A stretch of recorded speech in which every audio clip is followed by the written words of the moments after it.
Hello everyone, I am Renu Burman. Welcome to the online commerce connection. जैसा कि हम UGC net की preparation में लगे हुए हैं, तो उससे रिलेटेड जो हमने बिजनेस फाइनेंस यूनिट 4 स्टार्ट कर रखा है, आज का टॉपिक उसी यूनिट का एक टॉपिक है, that is foreign exchange rate और एक्सचेंज रेट रिस्क क्या होता है। देखो बेटा, फॉरेन एक्सचेंज रेट और एक्सचेंज रेट रिस्क को तो एक एग्जांपल के थ्रू समझते हैं। देखो, मीन्स एक इंडिया हो गया और एक आपका यूएस हो गया, ठीक है। यूएस में चलता है डॉलर, इंडिया में चलता है रुपीज। एक कंट्री की करेंसी दूसरी कंट्री की करेंसी को अगर खरीदती है या फिर लेती है, उसके बदले में उसको कितना पेमेंट करना पड़ता है, उसको आप एक्सचेंज रेट बोलते हैं। क्लियर? जैसा कि एक कंट्री की करेंसी एंड दूसरी कंट्री करेंसी, एक कंट्री को अगर दूसरी कंट्री की करेंसी में कन्वर्ट कर दिया जाए तो किस रेट से वो चेंज होगा, किस प्राइस से वो चेंज होगा, उसको यहाँ पे एक्सचेंज रेट बोलते हैं। ठीक है। It is defined as variance in domestic value of asset and liability and operating profit. देखो, अगर किसी कंट्री की डोमेस्टिक वैल्यू जो एसेट एंड लायबिलिटी भी हो सकती है, ऑपरेटिंग इनकम भी हो सकती है, अगर उसमें कोई चेंज आता है तो वेरिएंस लिखा है ना, अगर उसमें कोई चेंज आता है तो किसकी वजह से? अनएंटिसिपेटेड एक्सचेंज रेट की वजह से। इसको आप फॉरेन एक्सचेंज रेट बोलते हैं या फिर आप इसको एक्सचेंज रेट रिस्क भी बोलते हैं। ठीक है। अब देखो मैडम, आपने इसको एक्सचेंज रेट रिस्क भी बोला है। देखो, एक्सचेंज रेट रिस्क इसलिए बोला है, मान लीजिए अगर मुझे $1 लेना है, मान लीजिए $1 की अभी जो करंट वैल्यू है 80 रुपीज है, और मेरे 80 रुपीज कैसे? $1 के बदले में इंडिया को 80 रुपीज देने पड़ेंगे अगर डॉलर में कन्वर्ट कराना है तो। क्लियर? $1 के बदले में मुझे 80 रुपीज देने पड़ेंगे, तब मुझे $1 मेरे पास मिलेगा। क्लियर? ओके। तो जो भी एंटिसिपेटेड चेंज आया, देखो एंटिसिपेटेड चेंज इस तरीके से बोला है, क्या हो सकता है, कई बार जो डॉलर की वैल्यू है वो कम भी हो सकती है, मींस उसके बदले में आपको अपनी डोमेस्टिक करेंसी कम देनी पड़ सकती है। देखो, अभी मैंने बोला कि डॉलर की वैल्यू, डॉलर के बदले में $1 के बदले में मुझे देना है 80 रुपीज। कितना देना है? 80 रुपीज। ये तो मेरा एक्सचेंज रेट हो गया। ठीक है। अब मैंने बोला कि मुझे $1 के बदले में यहाँ पे 75 रुपीज देना पड़ रहा है, तो इट मीन्स जो मेरा रुपी है यहाँ पे स्ट्रोंग हो गया है। अब मुझे $1 को लेने के लिए कम रुपीस यहाँ पे देने पड़ रहे हैं, कन्वर्ट कराने के लिए कम रुपीस यहाँ पे मुझे देने पड़ रहे हैं। तो लेकिन अभी $1 के बदले में अगर मैं यहाँ पे 85 रुपीज देती हूँ या फिर 80 रुपीज देती हूँ, इट मीन्स मेरे रुपीज दूसरी करेंसी को चेंज कराने के लिए, दूसरी करेंसी को लेने के लिए अब मुझे ज्यादा इंडियन रुपीज वहां पे पेमेंट करना पड़ेगा। इसी को आप फॉरेन एक्सचेंज रेट और फॉरेन एक्सचेंज रिस्क बोलते हैं। क्लियर? ओके। कहते हैं, एक एग्जांपल के थ्रू आपको समझाते हैं। कहते हैं, एक पर्सन है, ठीक है, बोरो करता है, एक पर्सन है, कुछ मनी बोरो करता है किसी पर्सन से, किसमें? डॉलर में पे करता है, और उसको पे बैक भी वो डॉलर में ही करेगा।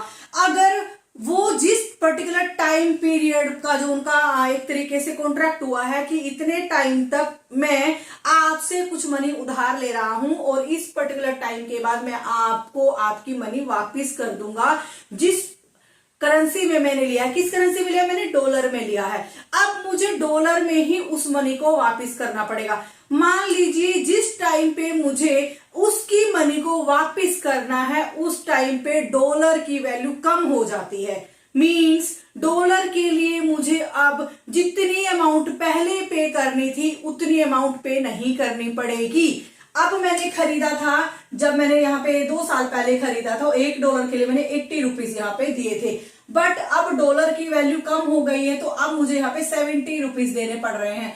तो इट मीन्स जो ये 70 रुपीज, जो 10 रुपीज का जो फायदा हुआ है, ये उस पर्सन को यहाँ पे उसकी डोमेस्टिक करेंसी को स्ट्रोंग वे में दिखाएगा। ऐसे ही अगर पर्टिकुलर टाइम के बाद अगर वो करेंसी को वापिस करता है, डॉलर में उस बंदे की पेमेंट को वापस करता है अगर डॉलर का रेट हाई होता है। हाई मीन्स अभी बताया, हाई मीन्स आपको $1 के बदले में अपनी डोमेस्टिक करेंसी ज्यादा देनी पड़ रही है, तो वहां पे वो पर्सन लूज करेगा, ठीक है, उसको वहां पे नुकसान होगा। तो यही बोल रहा है, सुनिए बेटा, if a person borrow some amount in dollar and has to pay back in dollar, dollar में ही लेता है, डॉलर में ही, देखो ऐसे ही है ना, अगर किसी से मनी लेते हैं तो उसी की करेंसी में वापस करेंगे। डॉलर में मैंने उससे लिया है, यहाँ पे बोरो किया है मनी, एंड वो कहता है मुझे डॉलर में ही यहाँ पे वापस कर दे। Okay, he is expose to risk, अब उसको रिस्क तो रहेगा, हो सकता है इन फ्यूचर जब वो पर्टिकुलर टाइम आए पेमेंट का,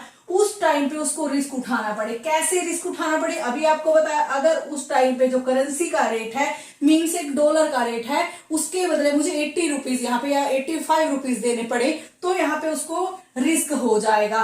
बट अगर उस टाइम पे उस पर्सन को अगर पेमेंट करनी है पर्टिकुलर टाइम पीरियड के बाद, अगर डॉलर का रेट कम है, मीन्स अब उसको अपनी डोमेस्टिक करेंसी को कम पे करना पड़ेगा, तो वहां पे उसको यहाँ पे प्रॉफिट आ जाएगा। Clear, he is expose to risk of change in exchange rate if dollar increase, if dollar increase, अगर डॉलर की वैल्यू बढ़ती है। कैसे, अभी बताया, अगर $1 की वैल्यू उसको 80 रुपीज देनी पड़ जाएगी तो उस पर्सन को यहाँ पे नुकसान होगा। लेकिन अगर डॉलर की वैल्यू कम हो जाएगी, मीन्स अगर डॉलर की वैल्यू कम हो जाती है, इट मीन्स उस पर्सन को अपनी डोमेस्टिक करेंसी को कम पे करना पड़ेगा, तो वहां पे उसको प्रॉफिट हो जाएगा। दिस प्रॉफिट इज लॉस, जो प्रॉफिट और लॉस उस पर्सन को हो रहा है, due to is not due to interest factor, ये उसको इंटरेस्ट फैक्टर की वजह से नहीं हो रहा। अभी आपको पता है किसकी वजह से हुआ,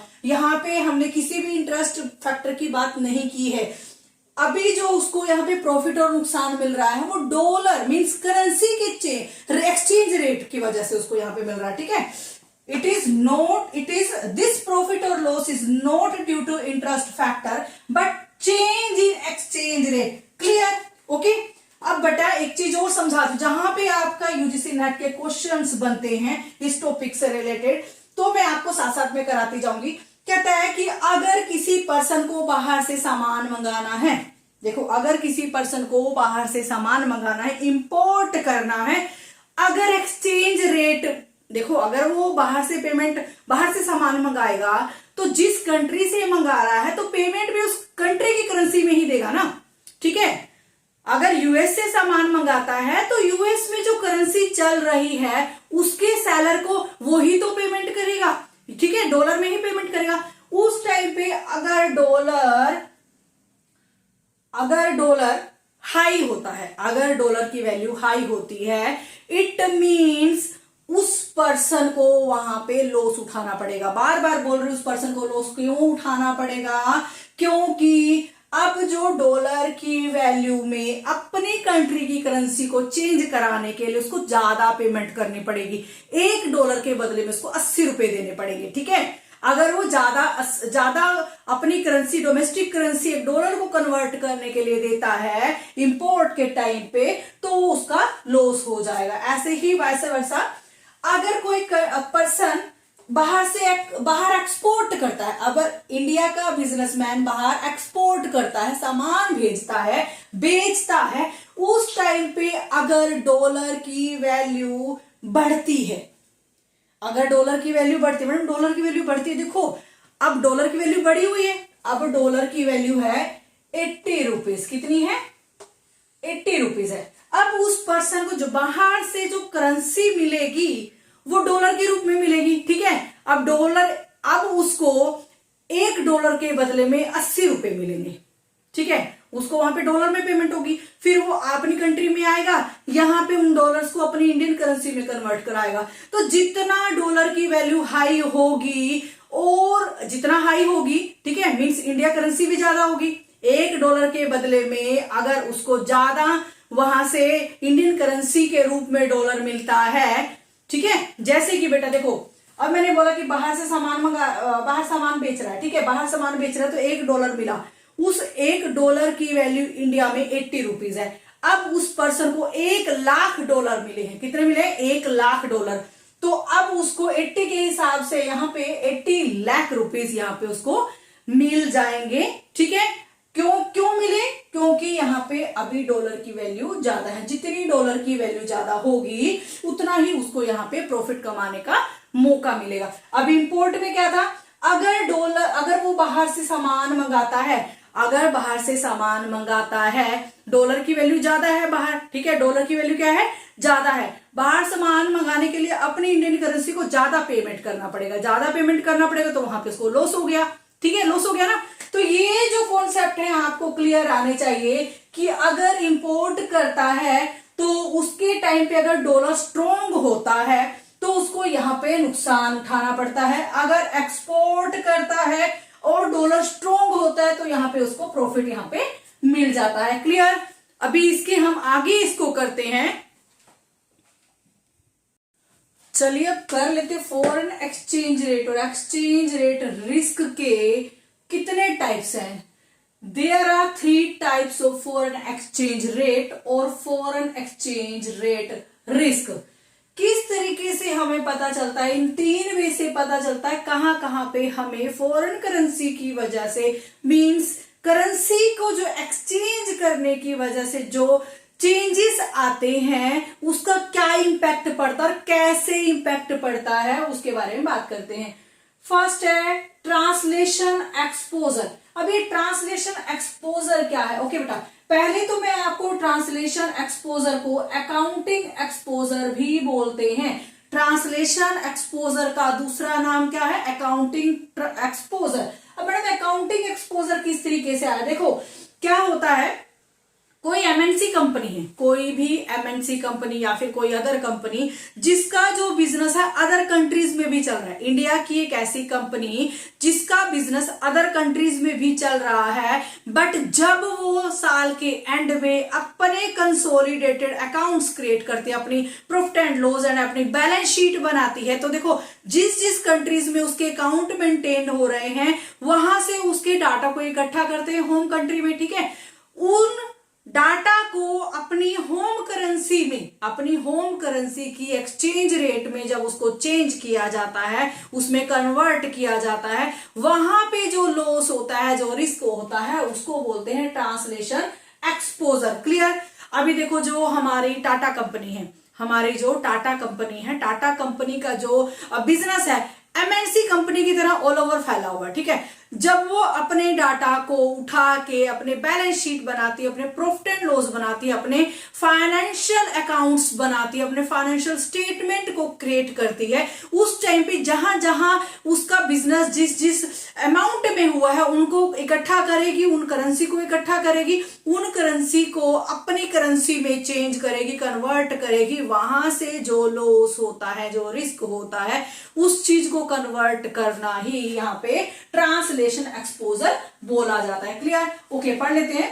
also known as accounting exposure, it arise due to consolidation of accounts, due to consolidation of accounts world wide. Clear? जैसे कि मैंने एमएनसी बोला, operation carried on by an MNC. Okay, जब कोई एमएनसी वर्ल्ड वाइड उसका business फैला हुआ है, उन बिजनेस के टर्म्स को, उन बिजनेस के अकाउंट्स को इकट्ठा करके एक अपने अकाउंट्स यहाँ पे कंसोलिडेटेड अकाउंट्स होम कंट्री में क्रिएट करती है, तो फॉरेन की करेंसी को अपनी कंट्री में चेंज करने से जो रिस्क होता है उसको बोलते हैं ट्रांसलेशन एक्सपोजर। क्लियर?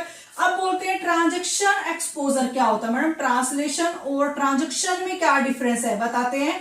देखो ट्रांसलेशन, जैसे जब आप हिंदी को इंग्लिश में कन्वर्ट करते हैं, ट्रांसलेट करते हैं, तो क्लियर ये ट्रांसलेशन है एंड ये ट्रांजैक्शन है। ट्रांजैक्शन तो हमेशा प्राइजेस में होता है, मनी की फॉर्म में होता है, क्लियर, कैश फ्लो की फॉर्म में होता है, उस ट्रांजैक्शन एक्सपोजर की यहाँ पे बात करें। ट्रांजैक्शन एक्सपोजर क्या होता है? अराइज, कहां से ये उठता है? Arise due to change of profit and loss, due to change of profit and loss when settlement take place of future date in foreign currency। देखो फ्यूचर डेट, फ्यूचर डेट का समझ में आया? अभी देखो एक पर्सन है, ठीक है, एक ए है और एक बी है। एक पर्सन बी पर्सन से कुछ पैसे लेता है, ठीक है, कुछ पैसे लेता है, बोरो करता है। अब उस पर्सन को उस बी पर्सन की पेमेंट करनी है। अब ए पर्सन को बी पर्सन की पेमेंट करनी है, बट आज नहीं करनी है, आफ्टर 6 मंथ या आफ्टर 1 ईयर करनी है। आफ्टर 1 ईयर जब वो पेमेंट करेगा, जिस करेंसी में, जिस रेट पे उस पर्सन ने मनी को बोरो किया था, क्या 1 साल के बाद भी वो ही एक्सचेंज रेट रहेगा? No, not possible. वो it may be increase and it may be decrease. अगर वो इंक्रीज होता है, इट मीन्स उस पर्सन को यहां पे नुकसान होगा, वो लॉस उठाएगा। एंड अगर उस एक्सचेंज रेट में यहां पे डिक्रीज होता है, तो उस पर्सन को यहां पे प्रॉफिट अराइज हो जाता है। क्लियर? अब देखो, जैसे कि मैंने बोला कि ए पर्सन अब बी पर्सन को 1 साल के बाद पेमेंट वापस कर रहा है। अब पेमेंट वापस करने के टाइम पे जिस $1 के लिए उसने वहां पे 80 रुपीज दिए थे, कितने दिए थे? 80 रुपीज। अब उस $1 के बदले में उसने 80 रुपीज दिए थे, बट आज उसको डॉलर की फॉर्म में उसको वापस करना है। तो इट मीन्स जब वो अपनी डोमेस्टिक करेंसी को, होम करेंसी को डॉलर में कन्वर्ट करेगा, $8 की वैल्यू यहां पे है 78 रुपीज। कितना है? 78 रुपीज। इट मीन्स उस पर्सन को अब उस पर्सन बी की पेमेंट करने के लिए हर $1 के ऊपर $2 कम देने पड़ेंगे। समझ में आया? $2 कम देगा, उसकी वजह से उस पर्सन को यहाँ पे अपनी करेंसी पे यहाँ पे उसको प्रॉफिट इंक्रीज हो जाता है। ऐसे ही अदर सिचुएशन है वैसा वर्सा, उसमें क्या होगा? अगर पेमेंट की डेट पे डॉलर की वैल्यू इंक्रीज हो जाती है, अब जो 80 रुपीज में उसने खरीदा था, अब वो डॉलर 85 रुपीज का हो गया, तो इट मीन्स अब उसको ₹5 एक्स्ट्रा पर डॉलर के हिसाब से पेमेंट करनी पड़ेगी। तो वो उस पर्सन को यहाँ पे लॉस हो जाता है। Clear? Translation, transaction exposure and translation exposure अच्छे से क्लियर हो गया होगा।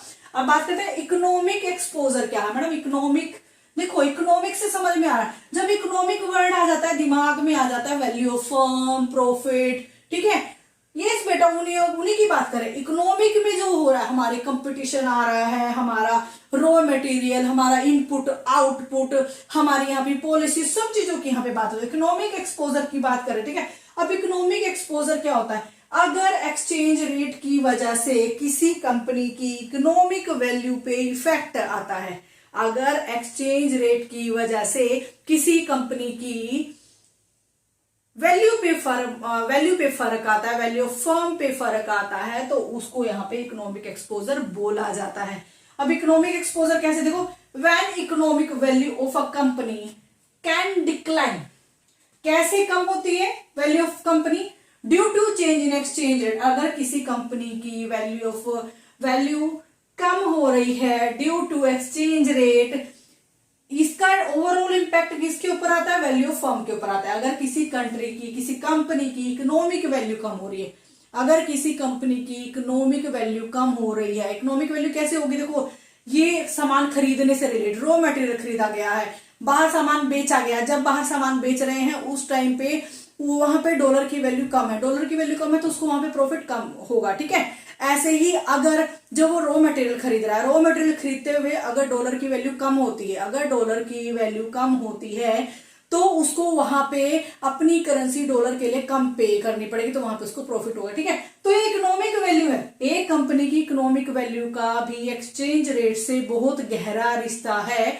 हमारी इकोनॉमिक वैल्यू की जो एक कंपनी की जो इकोनॉमिक वैल्यू है उसके ऊपर भी एक्सचेंज रेट का यहाँ पे फुल ऑन इम्पैक्ट पड़ता है, ठीक है। कैसे इम्पैक्ट पड़ता है अभी बताया, जैसे रॉ मटेरियल की कॉस्ट अगर बढ़ जाती है या कम हो जाती है उसका क्या इम्पैक्ट पड़ेगा, और हमारे कॉम्पिटिटिव पोजीशन कैसी है हमारे मार्केट में, उसकी वजह से भी हमारा यहाँ पे इकोनॉमिक एक्सपोजर रिस्क क्रिएट हो जाता है।